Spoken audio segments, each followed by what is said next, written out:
नमस्कार, Siang news live में आप सबका स्वागत है। तो जैसा कि आप सबको पता है कि टुडे आज जो 19 अप्रैल 2024 जहाँ में अपना उम्मीदवार को चुनने का आप सबका दिन होता है।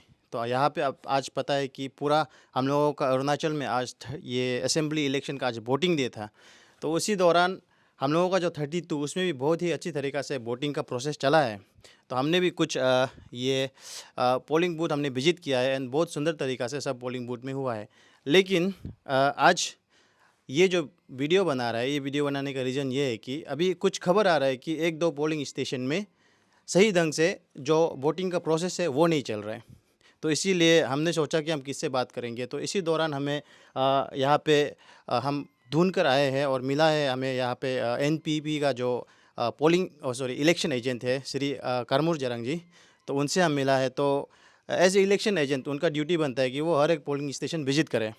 तो वैसा ही उन्होंने किया भी है। लेकिन हर एक पोलिंग स्टेशन के साथ साथ हम आपसे रिक्वेस्ट करना चाहेंगे सर कि आप जो मोलम में एग्जैक्टली क्या हुआ है तो उसका इंसिडेंट को भी आप बाकी बात को बताने के बाद थोड़ा मोलम का जो हुआ था उसको सिचुएशन को भी थोड़ा एक बार हमारे दर्शकों को एक बार अच्छी तरीक़ा से मतलब एक्सप्लेन कर दीजिए। First of all, I am Karmur Jerang, and thank you very much to the news channel that you are giving me a chance to speak out my feelings regarding my visit to the entire constituency of 32 entire this one the polling stations of 32 Rumgong. That is 39 polling stations are here in my constituency. So I being the election agent of NPP is my obligatory duty that I have to visit all the polling stations, and I have visited Kaing polling station today, Peching station, Peching polling station, and then Pangkeng polling station, and Bari polling station, then Jomlomongku polling station. Then I have my destination towards Rumgong side, Sirit Bango, that is Molom, Mopung and all like that. I have visited there. And while visiting on the way, I have every polling station was so nice. And polling situation of the booth was also so nice. And I have found all the officials are cooperative and all the polling agents are also cooperative to me. I'm thankful to those polling stations who are giving me a warm welcome to visiting the polling stations. But unfortunately, one of the polling station, which is called Molom, and today I have visited, and I'm really surprised to know that I come to know that this is the polling station and the native village of Talem Tabo. Sir आपको थोड़ा सा sir यहाँ पे रुका कि sir जैसे कि आप सबको पता है कि हमारा दर्शक आपको जो सुनने वाला होगा so that will be our native. तो आप इधर हिंदी या तो आप आदि में बोल देने से बहुत अच्छा रहेगा। ओके, अच्छा ऐसा हुआ जो मोलम में आज जो हमने विजिट किया तो हम 12:30 को साइड मोलम हम पहुंचा from Mopung and my direction was to go to Bingung. इसमें हमने देखा सुना कि तानी ताहिर बोल के एक लड़का है, वो लड़का हमको उठ के यहाँ से खींच के ये पोलिंग एजेंट हो पेजेंट हो कोई ये नहीं है, इधर अंदर नहीं आना है बोल के हमको तेला बाहर तरफ तेला। तो पुलिस भी था, कुछ भी नहीं हुआ, गांव बुरा लोग सब था। तो हम तो इलेक्शन एजेंट है, हम मेरा तो राइट बनता है कि अंदर में जाके क्या है क्या नहीं हम तो देखना है, वो मेरा बनता है, राइट बनता है। तो मेरा ड्यूटी हम निभाते हुए हमको इतना इंचल मिला तालेम तापो जी का ये में कि उसका ही बस्ती है, तो उसका बस्ती मोलम में इतना इंचल मिला, आई रियली बहुत दुख लगा। तो इस टाइप से करना रियली ये अच्छा नहीं लगता है। और कोई भी पोलिंग स्टेशन में कोई भी इलेक्शन एजेंट जो है, चाहे आईएनसी का हो चाहे कोई भी पार्टी का हो, वो तो विजिट करना तो एक नियम बनता है। तो हम भी अपना ड्यूटी निभाने के लिए हम अंदर में गया। तो अंदर में जाके हम कोई किसी को पिटा नहीं मारा नहीं, हमको क्यों किसके बाहर निकाला। तो उसमें सामने में पुलिस लोग था, सब प्रेसाइडिंग पोलिंग गाँव बुरा लोग सब देखा, आई विटनेस। तो हम बहुत दुख लगा है ऐसा हुआ। तो फिर उसका बाद हम आके रुमगोंग पोलिंग स्टेशन में बैठा। उसी दौरान एक मैसेज आया, कॉल आया मेरा अपना पोलिंग एजेंट से। ऐसा आया कि इतना बुरी तरह से पोलिंग हो रहा है, क्योंकि वहाँ में ऐसा है, मेरा पोलिंग एजेंट दोनों को उन लोग अनदेखा किया। क्यों अनदेखा किया? इन लोग जो बीजेपी का आदमी है उसमें 2 लड़का नाबोम तुकी का, ये इंजीनियर तालेम ताबो का प्लानिंग था। This is the main reason of hijacking this one booth capturing. तो वो बीजेपी का है। कैसे करके नाबोम तुकी का दो तो बीजेपी का ही लड़का दोनों को पोलिंग एजेंट बनाया, 2 लड़का। देन तोको शीतल का भी वो बनाया 2 तो, और ये सीगा साहब का भी 2 तो बनाया, दैट बिकम 6। और उसका किरण रिजिजू का भी 2 तो बने, दैट गोज टू 8। तो हमारा तो एनपीपी का लड़का 2 तो है। ऑफिशियली हमने जो अपॉइंट किया दे आर ऑल 2 तो है। तो मेरा 2 लड़का तो वो 8 लड़का का सामने क्या करेगा? वो बूथ कैप्चरिंग करने का ये है, वो किया भी है। आज जो इंजीनियर तालीम था वो पहले आज इतना बंश में लेके अपना फैमिली का सबको उकुत करेगा बोल के सब डालेगा। तो हमारा वो जो लड़का है, एक तो ये मोलम का ही लड़का, मेरा पोलिंग एजेंट ने बोला कि नहीं ऐसा नहीं हो सकता है, वो आप दीजिए, बूथ दीजिए आप।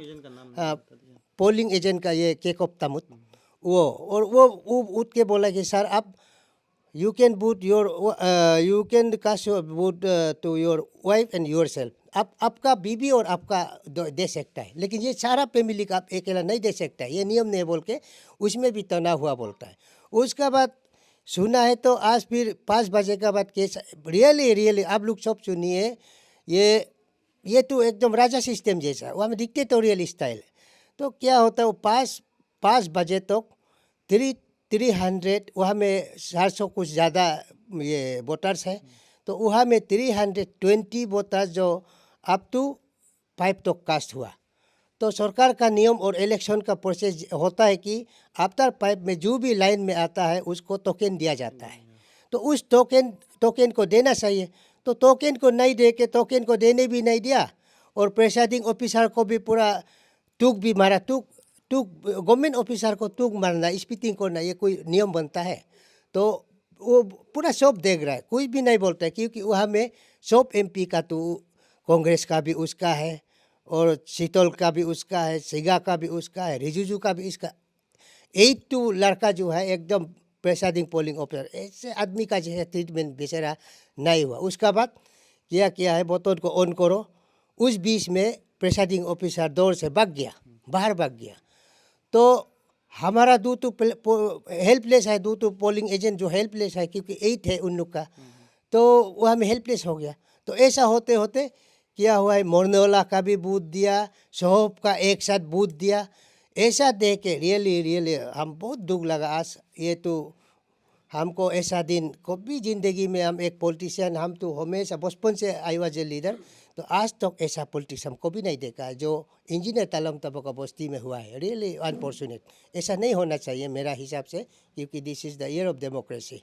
आदमी हर सबको एक बोलने का राइट होता है, सोचने का राइट होता है, कुछ भी करने का राइट होता है, इलेक्शन कॉन्टेस्ट करने का राइट होता है ये। लेकिन वो जो मोलम विलेज में जो आज ऐसा हुआ, ये रियली अनफॉर्चुनेट, ये एक चीज़। और एक चीज़ जो है, हमने उस केस को जाके आरओ से बात किया, आरओ साहब से बात किया, जो केसंग एडीसी केसंग जो रुमगोंग का है, केसंग गोइबा जी, और आपका पीएस रुमगोंग में भी हमने एफआईआर दिया। ये हम एक इलेक्शन एजेंट को एक शौतालर का किसके बाहर धकेलना, ये कौन सा नियम में बनता है? और उसका बाद जो पोलिंग एजेंट प्रिसाइडिंग ऑफिसर को बाहर करके पीट के और मार के जबरदस्ती वो बटन को दबा बोल के स्टाफ को करके, और उसका बाद मेरा जो अपना पोलिंग एजेंट है उनको बाहर भगा के खुशी वहाँ में बूथ देना कोई नियम बनता है? ऐसा कभी नहीं हुआ आज तक। तो हमने ये देख के रियली हम ताजुब लगा है। तो इसलिए हमने आरओ रुमगोंग को एक ये का रीपोलिंग का डिमांड किया, और रीपोलिंग नहीं होगा तो ये बिल्कुल नहीं होगा। I am not going to compromise on this issue, क्योंकि वोट देना चाहिए। वोट जितना भी मिलो, कोई भी 100% वोट मिलो, लेकिन हर किसी को वोट देने का राइट बनता है। एडल्ट प्रांसिस जो है इंडियन कॉन्स्टिट्यूशन का हिसाब से एक राइट बनता है। तो मोलम में तो कोई एडल्ट प्रांसिस का सिस्टम ही नहीं है, वहाँ में डिक्टेटोरियल कैरेक्टर है। और ये कैरेक्टर ऑनरेबल एमएलए का, तालेम ताबो का बस्ती में ऐसा होता है, ये तो आप रियली अनफॉर्चुनेट। हमको तो ये है, बोरा आदमी का बस्ती में तो बोरा दिल का होना चाहिए, उसका तो ऐसा नहीं है। सब गुंडा लड़का लोग पार के रखा है, बोरा को भी कुछ भी नहीं सोचता है। तो ऐसा हमने आज देखा, तो बहुत दुख लगा है। और ये इस सिलसिला में मैं अपना सरकार को भी रिक्वेस्ट करता है, ये जैसे भाई आप जो मुझे सुन रहा है, उन सबको मैं रिक्वेस्ट करता हूँ कि ये ऐसा अगर होगा तो क्या हमारा 32 रूम में अच्छा पोलिंग होगा। अगर आज कोई और लड़का होता, मारपीट होता, गंडगोल होता, तो वो तो पीस एंड ट्रैंक्विलिटी तो जरूर भंग होता। तो हम हो के एज एल्डर हम बर्दाश्त किया, सब कुछ बर्दाश्त करके आज इस न्यूज़ चैनल का ये माध्यम से हम अपना फीलिंग्स को बहुत दुख का साथ, बहुत गहरा से, हमको बहुत चोट पहुंचा, इसलिए मैं अपना ये एक्सप्रेस करने का मैं अभिनय सोचता हूँ। इसका बाद मैं अपना ये डिस्ट्रिक्ट एडमिनिस्ट्रेशन, ये तुंगन साहब जो हमारा डीसी है, डिस्ट्रिक्ट इलेक्शन ऑफिसर बनता है वो, और उसका बाद आरओ जो केसांग गोइबा साहब जी, ये लोग तो मैं ये अनुरोध करूँगा कि अगर शांति से हमको इलेक्शन जीतना है, इलेक्शन लड़ना है, तो इस बस्ती को जैसे भी डेमोक्रेटिक प्रोसेस का हिसाब से, फ्री एंड फेयर का हिसाब से एक रीपोलिंग का चांस देना है। तो ये मैं अपना डिस्ट्रिक्ट एडमिनिस्ट्रेशन से भी मैं ये अनुरोध करूँगा कि आप सब सोचिए कि इसमें रीपोलिंग होना ही चाहिए। नहीं होगा तो ये तो बूथ कैप्चरिंग है, क्योंकि जहाँ में एक गवर्नमेंट ऑफिसर, जैसे हम सिर्फ नहीं है, प्रिसाइडिंग ऑफिसर भी तो मार खाया ना आज। तो ये सब चीज़ देख के हम बहुत दुख लगा। इसलिए मैं अपना डिस्ट्रिक्ट एडमिनिस्ट्रेशन और आरओ को यही सूचना मैं दूंगा कि, रिक्वेस्ट भी दूंगा कि आप लोग सब इसको रीपोलिंग होने का मौका देने से ज़रूर अच्छा होगा। और रीपोलिंग नहीं होगा तो वहाँ में काउंटिंग भी नहीं होगा, बैलेट भी नहीं होना चाहिए, वहाँ में इलेक्शन ही नहीं होना चाहिए। होगा ये उनके लिए 100% काउंटिंग दे दो, लेकिन वह इलेक्शन नहीं होना चाहिए। इस टाइप से मैं बॉयकॉट हिसाब से मैं सोचता हूँ ये बहुत गलत होगा। तो इसलिए हम सोचते हैं कि आप लोग जो है इसको जैसे भी करके, हम तो शांति का रूप में, हम शांति से अभी बोल रहे हैं, शांति से ही मैं करूँगा कि इलेक्शन रीपोलिंग जैसे भी आप अलाउ कीजिए बोल के आप सबको अब मैं अनुरोध करता हूँ डिस्ट्रिक्ट एडमिनिस्ट्रेशन का। Thank you sir. इसके बाद जैसे कि आपने अभी सुना है, जो हमारे यहाँ पे जो मोलम में हुआ है, दैट अगर सर ने जैसे कहा है, अगर वैसा ही अगर हुआ है बोलने से, it is a total murder of democracy. तो इसी चीज़ को सर ने अभी बोला है, जैसे कि उन्होंने रुमगोंग पीएस में एफआईआर दिया है, इसके बाद आरओ के आगे उन्होंने कंप्लेन भी रजिस्टर किया है। सो हम लोग इस मैटर को हम लोग फॉलो अप करेंगे। इसके बाद देखिएगा कि अभी रुमगोंग का पुलिस भी इस मैटर को लेके स्टेप्स क्या लेता है नेक्स्ट में, क्योंकि ये एक बहुत बड़ा चीज़ है, क्योंकि छोटा मोटा चीज़ नहीं है ये वोटिंग होना ना, एक एरिया का पूरा फ्यूचर को डिसाइड करता है ये चीज़। सो इसीलिए we will continue to follow up, जो भी अभी आगे इन लोगों ने कंप्लेन दिया है उसको हम फॉलो अप करेंगे। इसके बाद हम चेक करेंगे कि इसके अगेंस्ट में सर क्या एक्शन लिया है। We will also follow up.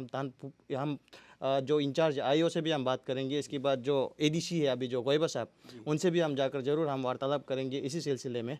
So thank you so much. इतना ही अभी, और आगे का जो खबर है उसके लिए आप बने रहिएगा सियांग न्यूज़ लाइव में।